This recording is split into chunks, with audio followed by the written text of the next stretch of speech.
In this video, I'm about to show you how to apply LUTs in your edits on CapCut. First, open CapCut on your PC and ensure you're in your project. Next, click on Adjustment from the top menu to access the editing tools. After that, click on LUT from the left side to begin adding a LUT to your video. Now click on the Import button to bring in a custom LUT. Then open your web browser and search for free LUTs for CapCut PC. Here you will find multiple options for LUTs. Click on any of them that interests you. Next, click on Download LUT to get the LUT file. You will be prompted to enter your name, email, and password to sign up on the site. After that, click on Sign Up to complete the process.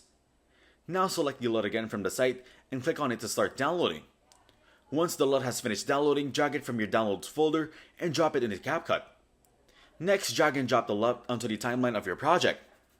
Then adjust the LUT effect on your video by dragging its edges to fit your desired look.